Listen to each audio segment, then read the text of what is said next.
Welcome to Whippoorwill Holler. I'm Miss Lori and this is Mr. Brown. We live in the hills of Arkansas. We love the Lord. Keepers of the old way, but accept some of the new. We love to cook and we love to eat. We love to garden. It's in our blood. It's how we stay sustainable and fill our pantry. We do a lot of canning and preserving. We live a sustainable life. We love our family. We work hard. And every once in a while, we like to dance. So y'all join us.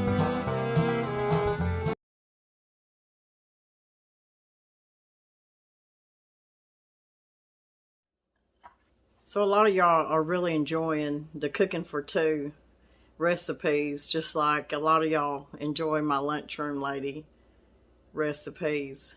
So I'm going to be bringing some more of cooking for two to a lot of y'all that are really enjoying it, because a lot of y'all are either cooking for one or just cooking for two, just like I am for me, Mr. Brown. But I'm also going to be cooking regular recipes too. So don't think I'm just going to start going just cooking for two. I know a lot of y'all are like, oh, we really enjoy the cooking for two, Miss Lori, but please don't quit cooking your regular recipes. No, Miss Lori's not going to do that. But I like to incorporate a little bit of this and a little bit of that into all my videos. Don't y'all just love a good pound cake? So why not a pound cake for just two?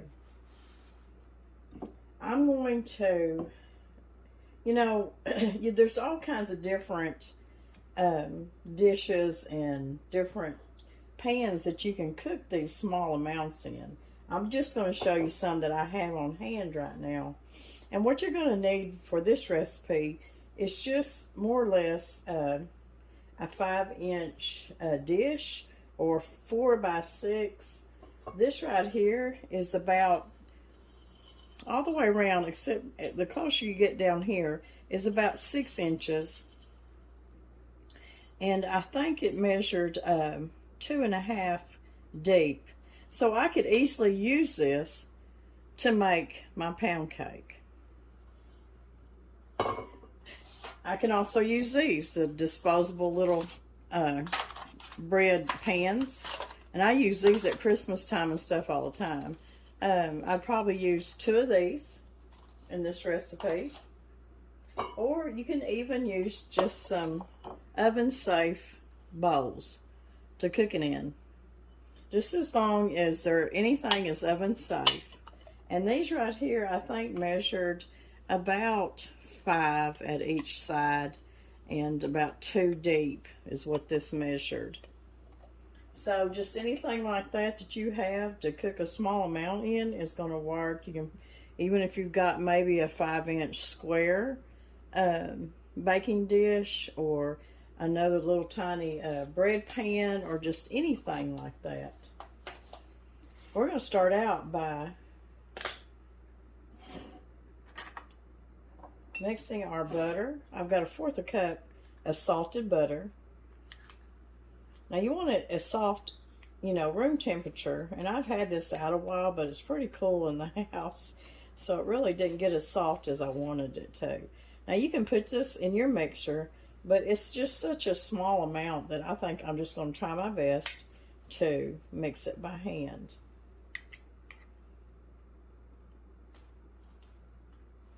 A lot of times me and Mr. Brown want something after supper, but we don't need a whole big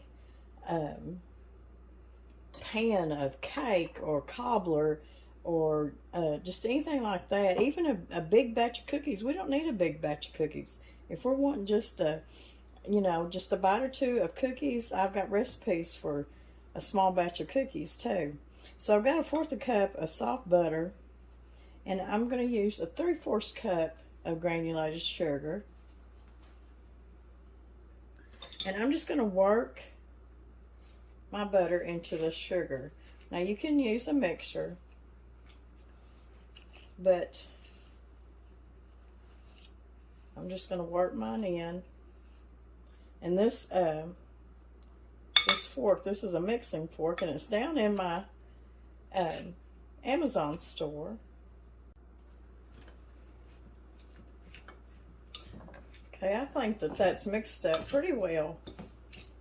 The sugar and the butter.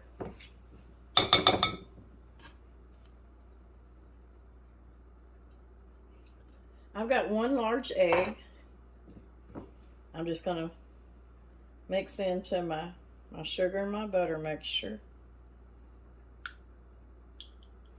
I'm just going to mix it up a little bit before I pour it in there.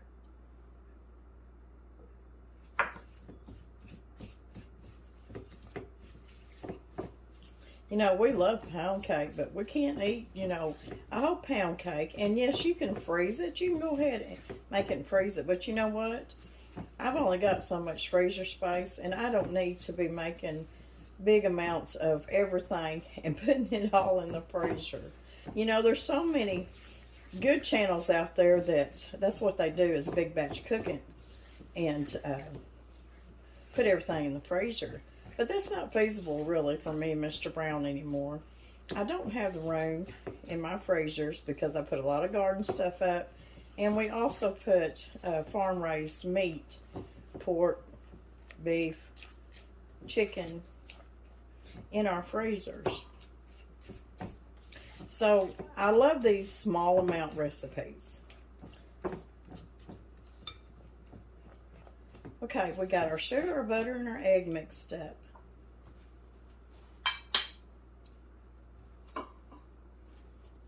I'm going to put about a 1/2 teaspoon of vanilla.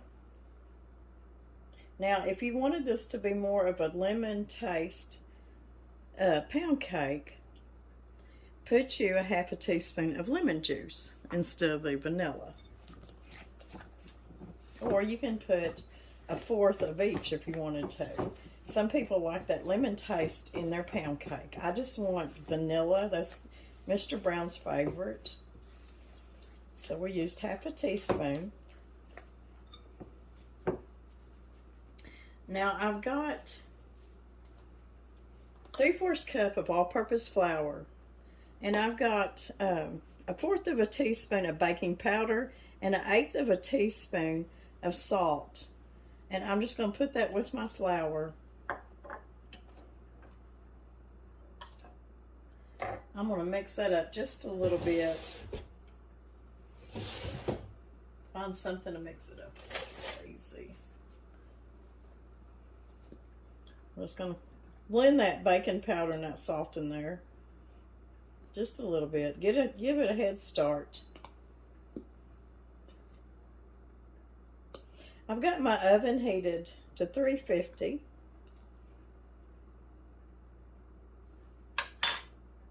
I'm just going to pour my flour, my baking powder, and salt mixture. Y'all, if I sound a little bit hoarse, I am. I've got a little bit of a spring cold, I guess you might call it that. You know, your sinuses start draining down in your throat. It makes you kind of hoarse, makes you cough a lot. Okay. Our last ingredient is 1/4 cup of milk, and I'm just using whole milk. You can use skim milk in this recipe if you wanted to, but that's just up to you. It's still going to be a little bit of a thick batter.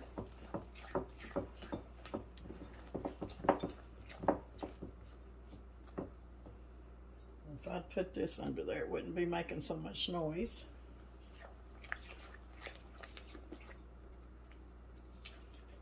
So just mix this up well. And then we're going to get our baking dish ready. I'm not sure, but I'm thinking I'm going to make it in my little bitty bundt pan here. I was going to make it in 2 of these, but I changed my mind.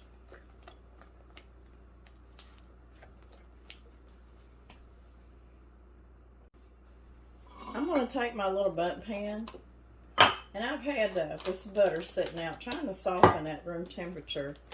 And a lot of times I'll just lay the package that it come in, I'll just lay it over the top. But what I'm going to do is I'm going to take some of this butter and I'm just going to butter my bundt pan. You can spray it. If you'd rather spray it, just spray it.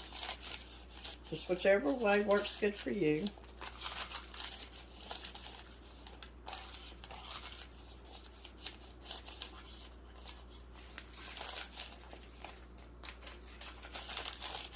This is a good way to get the rest of that butter that clings to your butter.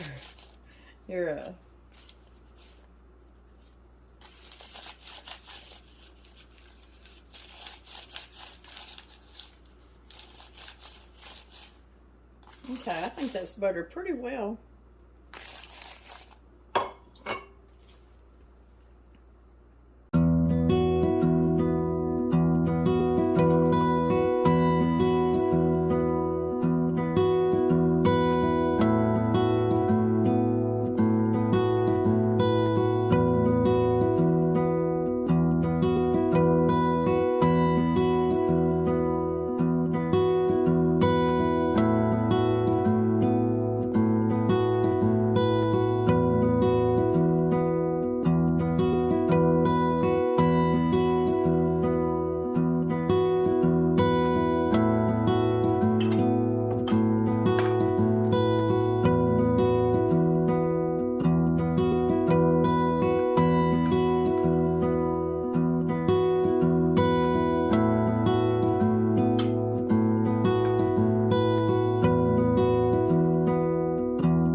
And the other thing about cooking in small amounts like this, when there's just two of you or just one, is it saves money.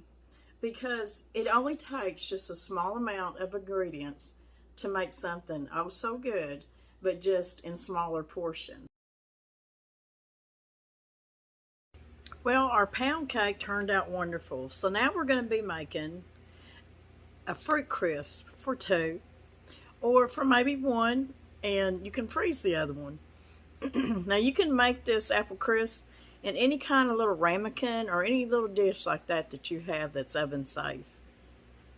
You can use, I'm going to be cutting up 2 apples. But you can use, like, maybe you've got a jelly jar of peach preserves, blueberries. I've got some cherry preserves. Anything like that would make a wonderful little fruit crisp. So sky's the limit on that. So let's get started on our fruit crisp for 2. A fruit crisp, very easy to make. We used to make these all the time in school. Of course, we made big old steam pans full of fruit crisp. And I'll be doing some of them videos again of some of my lunchroom recipes. And that fruit crisp will be on there. Will be one of them. I'm going to start out with about 2 tablespoons of softened butter. Now you can use any kind of baking dish or whatever to make your little fruit crisp, but you're just making for 2 people. And I'm going to be using these. These are just your little throwaway pans that you can make little bread, loaves, or pound cakes or anything in. But I'm going to be using these for my fruit crisp. You can use little ramekins like this. I've had this thing forever. or even something like this that's oven safe. You can even use some of your oven safe bowls to make your crisp in. Anything like that. But I'm going to be using these, and I've got them buttered. So what we're going to do is, if you're wanting to make apple, just use 2 apples. Just peel them, core them, and cut them up kind of thin. Or you can use a jar, like we were talking about, of your blueberries, your peach preserves. I've got some cherry preserves here. Anything like that will work in these little fruit crisps. So all we're going to do is make our topping up. So this comes together pretty quick. And this is just room temperature butter. 2 tablespoons. Let's see, I've got 1/3 of a cup of brown sugar. And this is packed brown sugar. Packed in the measuring cup.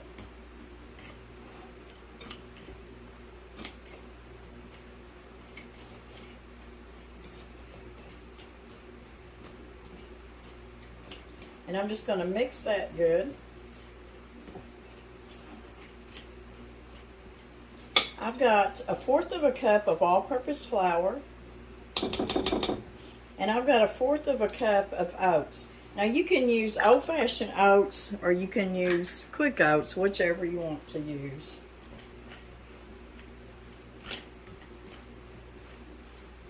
And what you want to do is, this is just going to be your top, your crumble top.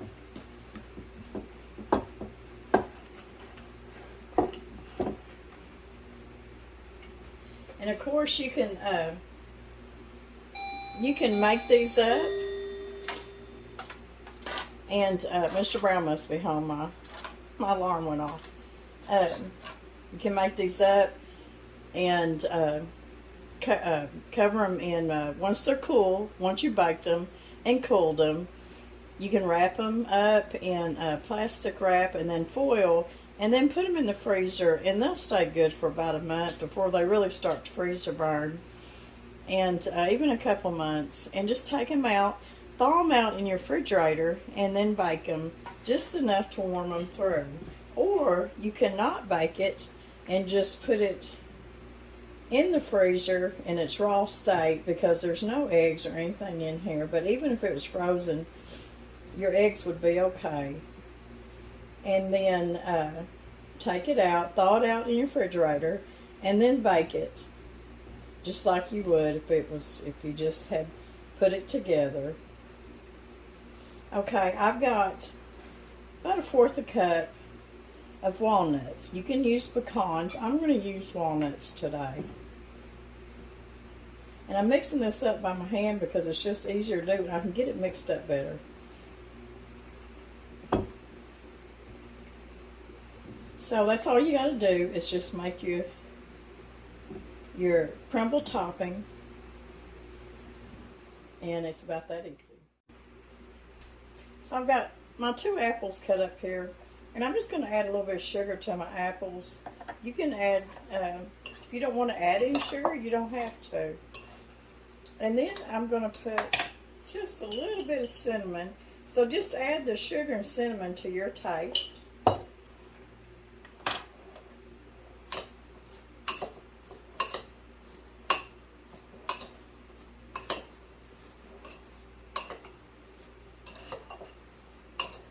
And just cover your apples just like that.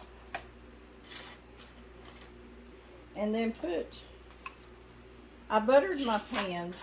You can spray them. And just divide your 2 apples out in your little pans here.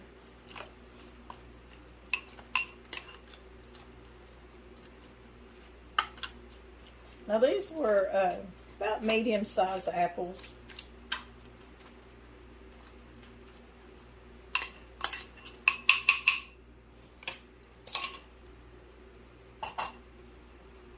Now we're just going to take our crumble topping and put it on top.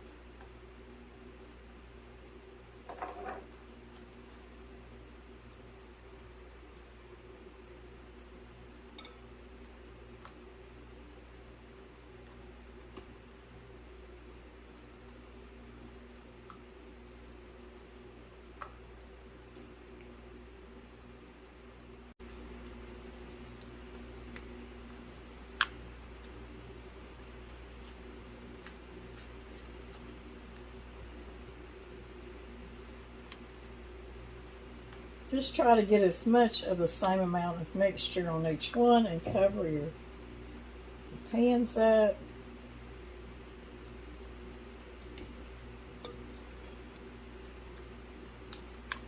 And now I'm going to bake this. The recipe always calls for 375. I'm going to put it in my oven at 350. My oven tends to be just a little bit hotter. And I'm not for sure how long this will take to cook, but we'll know just as soon as it gets done. It's going to take anywhere from probably 20 to 30 minutes.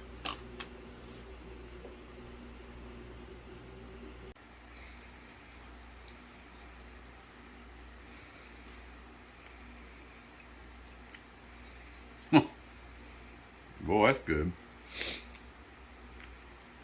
Just need some ice cream on it, don't you? You know, it needs it, but I don't need it. That's really good. Got the crisp on top and the apple in the bottom. Yummy. Tomorrow night we can have some pound cake and strawberries. Sounds good to me. Cooking for two, that's who we are.